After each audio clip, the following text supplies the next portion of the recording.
یہ جو ہم منتیں مانتے ہیں، ہم نے منتوں کے اوپر اتنا کہ ایمان کر لیا ہوا ہے کہ ہم نے اس ایمان میں اپنا ایمان خراب کر دیا. منتیں ماننے پہ ہم نے اپنا ایمان خراب کر لیا. میں آپ کو اس کی چند ایک باتیں عرض کرتا ہوں. منت کا ذکر قرآن پاک میں موجود ہے، اور منتیں پوری کرنے کا بھی ذکر موجود ہے کہ جو منت آپ نے مان لیا اس کو پورا کریں. اور پھر رسول اللہ صلی اللہ علیہ وآلہ وسلم نے اس کے اوپر بھی ایک ہدایت فرمائی کہ اگر غلطی سے تم نے کوئی غلط منت مان لی ہے تو وہ آپ نے پوری نہیں کرنی.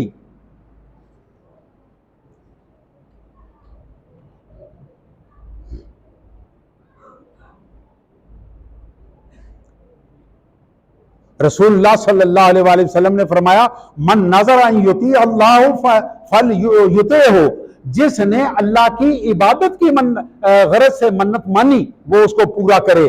ومن نظر ان یعصیہ فلا یعصہ، اور جس نے گناہ کی منت مانی وہ منت پوری نہ کرے. لیکن یہ بھی تو وہی کرے گا جنہوں گناہ ثواب دا پتا ہے کہ میں جو منت مان رہا ہوں وہ گناہ ہے کہ نہیں ہے. جس کو پتا ہے وہ کرے گا نا. آئیے میں آپ کو اس کے اوپر تھوڑی ساری گزارش آپ کے سامنے پیش کروں گا. ابھی رسول اللہ صلی اللہ علیہ وآلہ وسلم، بخاری مسلم اس کے حدیث مبارک ہے، انس بن مالک رضی اللہ تعالیٰ عنہ فرماتے ہیں کہ رسول اللہ صلی اللہ علیہ وآلہ وسلم نے دیکھا کہ بیت اللہ کا طواف کرتے ہوئے ایک بوڑھا آدمی، اس کو دو بچوں نے سہارا دیا ہوا ہے، اس کے دونوں بیٹوں نے دونوں کندھوں سے پکڑا ہوا ہے، اس کو سہارا دے کے تو چکر لگوا رہے ہیں. آپ نے پوچھا اس کو کیا بات ہے؟ انہوں نے کہا جی اس نے بیت اللہ کے طواف کی منت مانی تھی لیکن یہ چل نہیں پا رہا تو ہم نے اس لیے اس کو اپنے کندھوں. آپ نے فرمایا کہ اس کو سواری پہ بٹھا دو.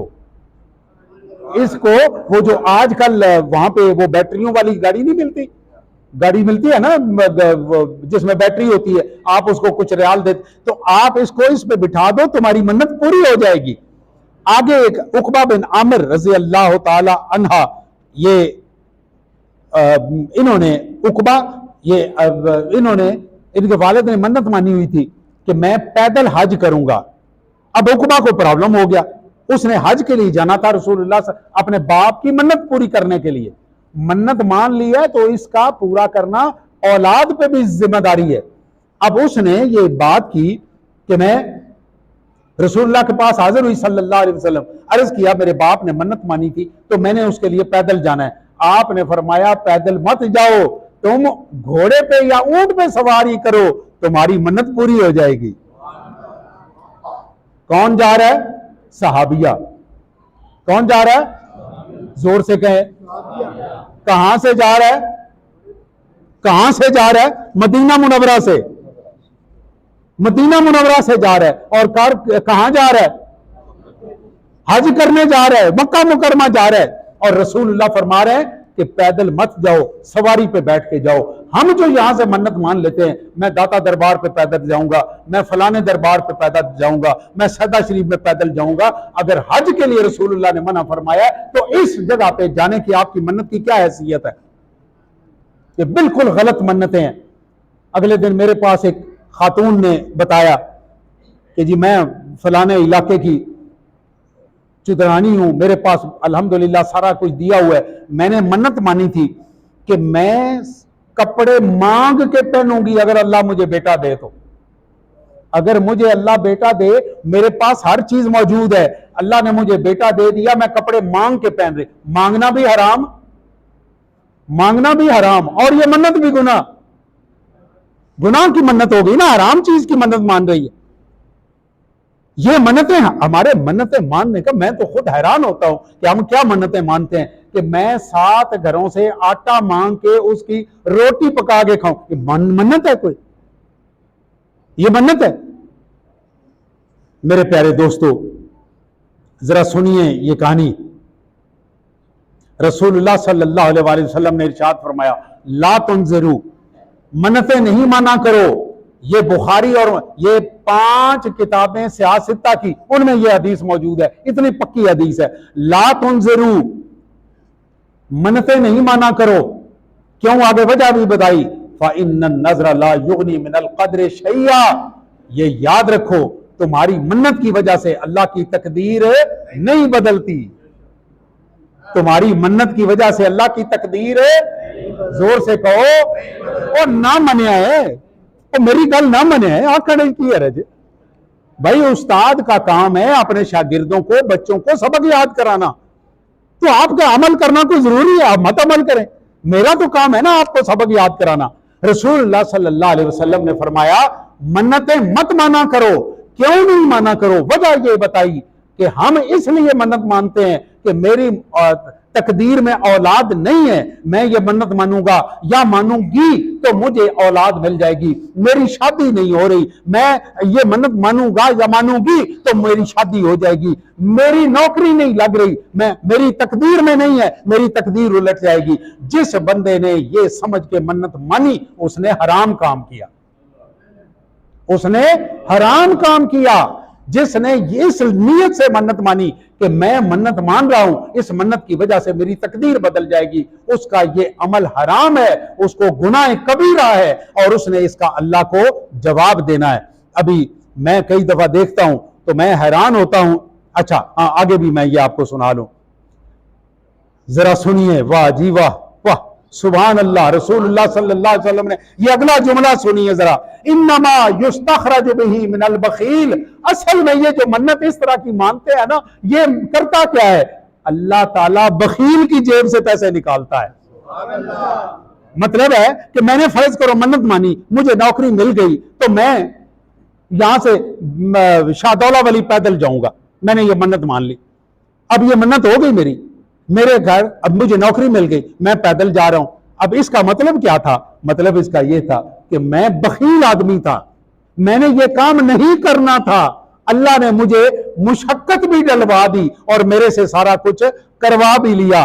بخیل کے. اب جس نے صحیح منت مانی اس کی بھی ذرا سن لیجئے. فرض کیجئے میں نے ہی منت مانی کہ جی میرا نوکری نہیں لگ رہی, میری نوکری لگ رہی کہ میں 100 نفل پڑھوں گا. اب اس کے اوپر یہی حدیث کس طرح لاگو ہوتی ہے کہ اگر میرا ایک کام نہ ہویا تو میں 100 نفل کوئی نہیں پڑھنا. اللہ سے تو یہی تعلق ہے, وہ اللہ سے بھی کاروبار. چلو ہمارے ساتھ آپس میں آپ کاروبار کریں, اور اللہ کے ساتھ بھی یہ کاروبار ہے کہ میرا کام کر دیتا تو میں تیرے نفل پڑھا تھا, نہیں تو میں نہیں پڑھتا. یہ اس حدیث کا مطلب ہے. پھر ہم نے جو منتیں بنائی ہوئی ہیں, میں بڑا حیران ہوتا ہوں. لٹ رکھنا, سبحان اللہ, لٹ رکھی ہوئی ہے. میرا پتر ہوا تو میں لٹ رکھاں گی, پتر ہو گیا اب لٹ رکھی ہوئی ہے. اب لٹ ہندوؤں کی رسم ہے, ہماری رسم ہی نہیں. چاروں یاروں میں سے کسی نے رکھا ہو, اشرا مبشرہ میں سے کسی نے لٹ رکھی ہو, 12 اماموں میں سے کسی نے لٹ رکھی ہو, 5 تن پاک میں سے کسی نے لٹ رکھی ہو, ان کی اولاد میں سے کسی نے لٹ رکھی ہو. پتہ نہیں ہم نے یہ کہاں سے بنا لی. اور پھر ہم مسلمان کے مسلمان بھی ہیں. مزے کی بات یہ ہے کہ ہم مسلمان بھی ہیں. لٹ رکھنا یہ کس کی سنت ہے؟ ہندوؤں کی سنت ہے. آگے سنیے, میں ست کر رہا تو منگ کے یہ میں بتا چکا ہوں, ننگے پاؤں مانگوں گی شاہدولہ ولی کے دربار پہ, وہ میں چاندی کا بت چڑھاؤں گی. میری بیگم نے کہیں سے سن لیا جی, مجھے کہتی ہے ہم نے شاہدولہ ولی چلنا ہے. میں نے کہا کیوں, خیریت ہے؟ میں نے ایک منت مانی ہے. کس چیز کی؟ ہم نے شاہدولہ ولی پہ وہ چاندی کا وہ چڑھاتے ہیں. میں نے کہا کیا چڑھاتے ہیں؟ اس کی زبان سے نکلا بت. بس میرے لیے اتنا بتیرا تھا نا. میں نے اس سے کہا جس کا تم بت کہہ رہی ہو مجھے یہ بتاؤ اسلام میں بت کہاں پہ ہے؟ تم نے خود ہی زبان سے کہہ دیا کہ یہ بت ہے, تو بت کا اسلام میں کون سا تصور ہے؟ میں نے کہا ہم چلتے ہیں شاہدولہ ولی, ولی اللہ آدمی ہے, ایصال ثواب کریں گے, واپس آ جائیں گے. ہم حاضر ہوئے, جا کے وہاں پہ سلام کیا, ایصال ثواب کیا, اور وہاں پہ اللہ تعالیٰ سے دعا مانگی اور ہم واپس آ گئے. اب یہ ہماری منتیں. اسی طرح گھوڑا, کہ ہم گھوڑے کے نیچے سے گزریں گے, یہ بھی ایک منت ہے. میرے ال پتر ہو گیا, میں گھوڑے دے تھلے گزرا. کمال ہے یار. اللہ تعالیٰ کا قرآن پاک میں ارشاد ہے, پتہ نہیں اب یہ آیت میں نے, ہاں یہ آگے آیت سورہ النحل 16 نمبر سورت اور 8ویں آیت. اللہ تعالیٰ کا ارشاد سنیے. آپ سارے میرے ساتھ ہو نا, وہ تھکتے نہیں ہو پہ. سبحان اللہ. تو منہ چ نکل بھی نہیں پی, تھکنا تو ساکا دے رہا ہے. تھکنا تو میں جڑا 1 گھنٹہ ہو گیا تو بولنا پیا, تو تسا کدے نال تھکے ہو؟ آکھو نا سبحان اللہ. سنیں یہ آیت مبارک, آیت نمبر 8 سورہ نحل اللہ تعالیٰ کا ارشاد ہے والخیلا والبغارا والحمیر، 3 جانوروں کے نام لیے، والخیلا خیل کہتے ہیں گھوڑے کو، والبغار بغار کہتے ہیں خچر کو، اور حمیر کہتے ہیں کھوتے کو، گدھے کو۔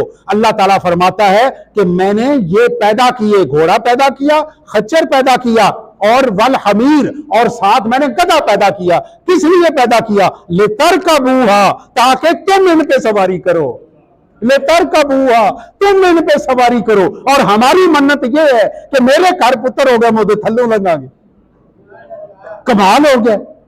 اللہ تعالیٰ گھوڑے کے اوپر بیٹھنے کی بات کر رہا ہے، اور میرا مسلمان کلمہ کو سینے میں محمد عربی کا عشق، ابو بکر صدیق کا عشق، علی المرتضیٰ کا عشق، ابو بکر صدیق کے بعد امام حسن اور حسین کا ذکر سینے میں، اور گھوڑے کے نیچے سے گزر رہا ہے۔ شرم کی بات ہے۔ قرآن پڑھو یار، خدا کے لیے قرآن پڑھو، اور قرآن سنو، اپنے مولوی سے کہو ہمیں قرآن سکھائے۔ والخیل والبغار والحمیر لترکبوها، یہ میں نے اس لیے بنائے ہیں کہ تم ان کے اوپر سواری کرو، ان کے نیچے سے گزرنے کا حکم ہے۔ وَيَخْلُقُ مَا لَا تَعْلَمُونَ، اجے میں ڈھیر ساریاں سواریاں اور بنانیاں نے جدا تانوں اجے پتا۔ سواریاں بن گئی، ریل بن گئی، بسیں بن گئی، انجن بن گئے، جہاز بن گئے۔ اللہ تعالیٰ فرماتا ہے یہ سارے اس لیے بنائے ہیں کہ تم ان کے اوپر بیٹھو۔ آپ مجھے بتائیں، ان کا ذکر ہو رہا ہے، اگر آپ بس کے اوپر بیٹھیں گے کہ تو فائدہ ہوگا، یا بس کے نیچے چلے جائیں گے تو فائدہ ہوگا؟ بتائیں مجھے، بتاؤ نا بھائی، بولتے کیوں نہیں ہو؟ اور قرآن کے اوپر پوچھ رہا ہوں، آپ لاری کے اوپر بیٹھیں گے تو فائدہ ہوگا، اگر نیچے سے گزریں گے تو آپ مر جائیں گے۔ یہ سواریاں اللہ نے بنائی۔ پھر اسی طرح سے ہم نے ایک اور منت بنا لی، وہ یہ ہے کہ ہم علم چڑھائیں گے، علم چڑھائیں گے۔ میرے اگلے دن ایک دوست میرے پاس بیٹھا ہوا، میں نے اس سے پوچھا تو نے گھر پہ علم لگایا ہوا ہے؟ کہتا جی برکت کے لیے لگایا ہوا۔ اب ذرا برکت کی کہانی سنو، یہ بھی ہاں، یہ سورہ رحمان 55 نمبر سورت، آخری آیت مبارک 78 نمبر آیت، تبارک اسم ربک ذی الجلال والاکرام، اور تیرا عزتوں والا رب، او بلندوں والا رب، اس کا نام برکت والا ہے۔ کہو نا سبحان اللہ۔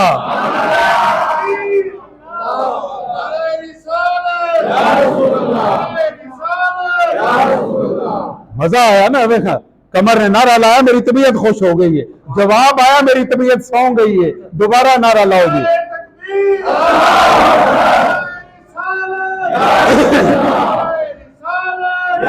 2-4 منٹ بھی لیٹ ہو جائے کوئی معافی ہے نا میں نے؟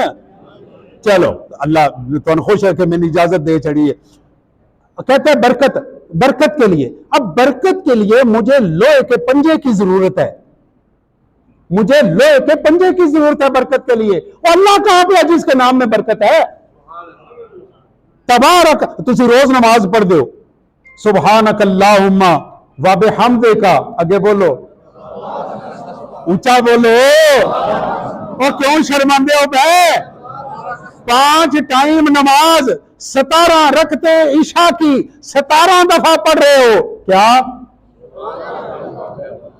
اگر یہ دے آکھن نال برکت نہیں آندی پئی تے تانوں اے لوہے دے پنجے نال برکت کوئی نہیں آنی۔ یہ برکت لینی ہے، اللہ کا نام اپنے سینے میں بساؤ۔ اور ہم تو وہ بدقسمت قوم ہو گئے، ایک زمانہ تھا اللہ اور رسول دل میں ہوتے تھے اور دیواریں ہماری خالی ہوتی ہیں، اب ہم نے سینے سے نکال کے دیواروں پہ اللہ اور رسول کو لگا دیا ہے، اور یہاں پہ رشوت کا پیسہ، چوری، جھوٹ، جھوٹے مقدمے، جھوٹی گواہیاں، یہ سارا کچھ اندر ہے، برکت کہاں سے آئے گی؟ یہ منت کیوں نہیں مانتے؟ اللہ پتر دیتا تو عمرہ کرا دے، علم لگانے کی بجائے یہ منت مانو نا، منت مانو کہ یا اللہ تو نے مجھے بیٹا دیا تو میں کیا کروں گا؟ کدھا کدھا دل عمرہ کرنے تھے؟ ویسے ٹھیک ہے، ٹھیک ہے، مطلب تھوڑا ہوتا ہے کہ انجھے ہاتھ کھڑا کرو، ویسے بھی تسی یقین کرو ادھے تو زیادہ بنیا ویکھا ویکھی ہاتھ کھڑے کیتے، عمرے کے دل ہی کوئی نہیں۔ ہمارا دل ان چیزوں میں پھنسا ہوا ہے۔ تیرا دل تو ہے صنم آشنا، تجھے کیا ملے گا نماز میں؟ یہ تیرا دل تو ہے صنم آشنا، اور تو ان بتوں میں پھنسا ہوا ہے۔ ابھی ہم نے ایک اور کام کر دیا کہ ہم نے 12 ربیع الاول کو مدینہ منورہ کا ماڈل بنا کے اس کے اوپر کھوتا ریڑی پہ اور رکشے پہ رکھ کے لوگوں کے پاس لے گئے، لوگوں نے اس کو ہاتھ لگا لگا کے چومنا شروع کر دیا۔ اب جب اٹھا کے رکھا، بعد میں اس کے اوپر جانور پیشاب کر رہے ہیں، کوئی اس کو پوچھنے والا نہیں ہے۔ مجھے بتائیے اس کے اوپر آپ کو کون سا ثواب ملے گا؟ تیرا دل تو ہے صنم آشنا، نبی کی بات نہیں ماننی، نماز نہیں پڑھنی، اس کا گنبد سامنے رکھ کے چومنا ہے، اس کا کعبہ سامنے رکھ کے چومنا ہے، اس کے کعبے کی طرف منہ کر کے نماز نہ پڑھے ہے، پڑھے ہے بھی نہیں، مطلب کوئی نقصان ہو جائے، مطلب مجھ پھر جائے۔ میرے پیارے دوستو، یہ 3 چیزیں میں نے آج کے دن میں بیان کرنی تھی۔ اس کے بعد یہ کچھ اعلان ہے، یہ اعلان آپ سن لیجئے۔ 27